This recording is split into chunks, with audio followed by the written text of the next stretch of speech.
इंतज़ार एक औरत का कहानी का तीसरा भाग। चैनल को सब्सक्राइब जरूर करें। दूसरे आदमी के सामने क्यों दिया मुझे तुमने भांग? क्या मैं कोई नाचने वाली हूँ जिसे नाचने के लिए नशे की ज़रूरत है? वह चिल्ला रही थी। उसका चेहरा लाल भभका हुआ हो रहा था। आप पीते हैं इसलिए आपका भतीजा भी पीता है। जो देखेगा वही तो सीखेगा। अच्छा बस कर, अब जाओ मेरे लिए चाय ले आओ। मेरी आवाज़ कमज़ोर पड़ गई थी। मुझे उसने इस तलखी की उम्मीद नहीं थी। अभी व्यवहारिक ज्ञान की कमी थी उसके अंदर। सिद्धांत सिर पर चढ़े रहते थे, इसीलिए नंदू से भी उसकी नहीं बनी। वह पहली बार गांव से बाहर आया था। हॉट बाजार, सिनेमा, खेल, चुहल में मन लगाता, पढ़ाई से दूर भागता। जब मैं बाहर गया होता वह भी देर रात तक घूम कर आता। वह इंतज़ार करती, दोनों में कहा सुनी होती। पता चलने पर मैं हमेशा नंदू की पिटाई करता। वह रो रो कर अपनी आंखें लाल कर लेता, लेकिन अवसर मिलते ही पुनः वही करता। उसने मुझे 8वीं कक्षा की परीक्षा स्वाध्याय के रूप में देने की अनुमति मांगी। मैं इसकी कोई आवश्यकता नहीं समझता था, परंतु उसकी पुरजोर मांग के आगे मैं झुक गया। मुझे विश्वास था वह पास नहीं हो सकेगा। उपन्यास, कहानियाँ पढ़ना और बात है बोर्ड परीक्षा देना, और इसीलिए फॉर्म भरवा दिया। पुस्तकें लाकर भी दी। पूरे थाने में बात फैल गई। बूढ़ी छेरी बगीचा चरने वाली है, बड़ी बदमाश औरत है। मेरे पाले होती तब बताता उसे। अमरवा सीधा पड़ता है न, इसलिए नाचती रहती है। थाना प्रभारी के इस जुमले से अंदर तक आहत होकर एक बार पुनः अपनी पुस्तकों की दुनिया में डूब चुकी थी। उसे क्या पता था उसकी बचकानी हरकतें मेरी नज़र किस कदर झुकाती हैं। उसकी तबीयत कुछ भारी रहने लगी थी। सुबह सुबह उल्टियाँ आती थी, जी मिचलाता था, सिर चकराता था। उसने मुझे बताया था कि उसके दिन चढ़े हुए थे। बाप बनने की खुशी के साथ साथ एक उलझन सी थी। दिल में कैसा होगा आगे का जीवन। मैंने घर में कभी ऐसा कुछ नहीं देखा था। माँ तो मुझे छोटा छोड़कर ही भगवान को प्यारी हो गई थी। भाभियाँ थी, मैं ज़्यादातर बाहर रहता था। छुट्टी में घर जाता था या फिर चाचा कहलाने जाता था। उसका ज्ञान भी किताबी ही था। अपनी बेचैनी वह अकेली सहती, घर के काम उसे करने ही थे। मैं अपनी खास ज़रूरतों के लिए अब पहले की तरह इधर उधर मुंह मारने का खतरा उठाने क्यों कर जाता? क्यों जाता भला? वह सन 1971 का वर्ष था। भारत के सहयोग से बांग्लादेश का अभ्युदय हुआ था। शेख मुर्जीबुर रहमान की तपस्या सफल हुई थी। पाकिस्तानी अत्याचारों से त्रस्त पूर्वी पाकिस्तान के नागरिकों ने जब अलग देश बनाने की मांग की, तब वहाँ की जिया उर रहमान की सरकार सख्त हो गई। पूरी तरह मारकाट मच गई। जान बचाकर 99 लाख शरणार्थी भारत सीमा में घुस आए। मानवीय आधार पर उन्हें निकाला नहीं जा सकता था। उनके खाने पीने रहने का भार देश को अनायास ही उठाना पड़ा।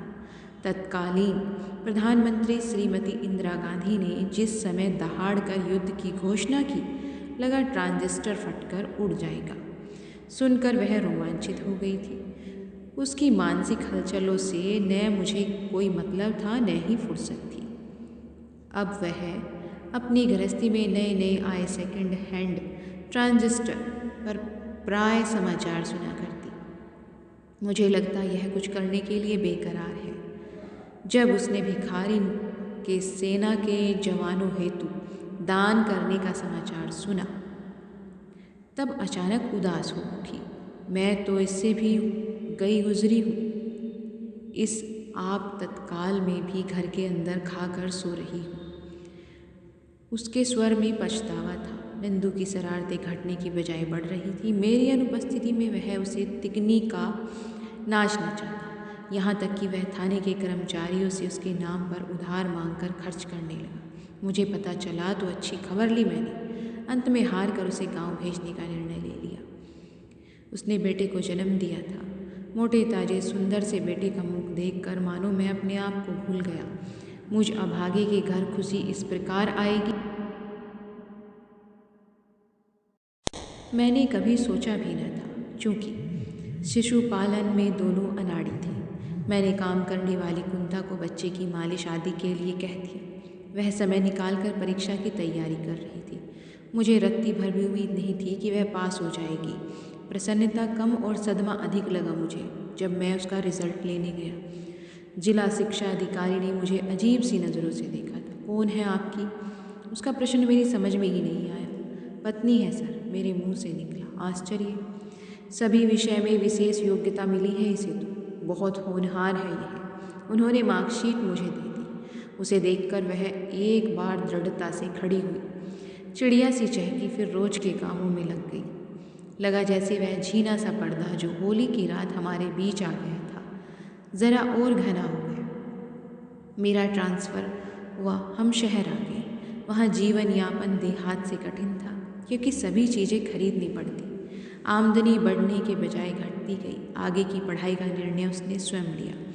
बच्चे को गोद में उठाई वह यहाँ वहाँ जाती, पता लगाती कहाँ से किस तरह स्वाध्याय के रूप में फार्म भर सकती। उस समय 8वीं के बाद 11वीं बोर्ड था। इस बीच हमारे जीवन में एक बच्चा और आ गया। काम, खर्चे और जिम्मेदारियां सब बढ़ गई। कम किराए के कारण हमने एक पुराना सा घर किराए पर लिया था, जहां घर के पीछे से कच्चे पखाने की नाली जाती थी, जो हमारी रसोई से 1 फुट की दूरी पर थी। घर बाहर मांस सीलन, अंधकार और दुर्गंध से भरा हुआ रहता था। प्रकाश के लिए एक लालटेन थी, जो भभकती हुई बार बार बुझ जाती थी। लगभग 200 गज पर स्ट्रीट लाइट रात भर जलती रहती थी।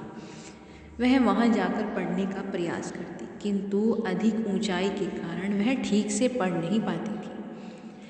इससे निराश हो गई और परेशान हो जाती थी। उसने कभी एक नई लालटेन लाने के बारे में भी नहीं कहा। हमने पड़ोस से तार खींचकर एक बल्ब ले लिया, परंतु उनका नियम इतना कड़ा था कि इस सुविधा ने हमेशा उसे तनावग्रस्त रखा। अंधेरा होने के बाद 1 घंटे बाद बल्ब जलता और 10 बजे बुझा देना पड़ता। उसे रात में पढ़ना रहता था। नींद के बजाय बचने के लिए वह ठंडे फर्श पर सोती। कई बार दोनों बच्चे भी उसकी बगल में जाकर सो जाते। परेशानी तो उसने बहुत उठाई जीवन में। आगे देखते हैं इस कहानी में क्या होता है। आगे की कहानी जानने के लिए आप कहानी का अंतिम भाग ज़रूर पढ़ें। कहानी का अंतिम भाग है कहानी का चौथा भाग। धन्यवाद।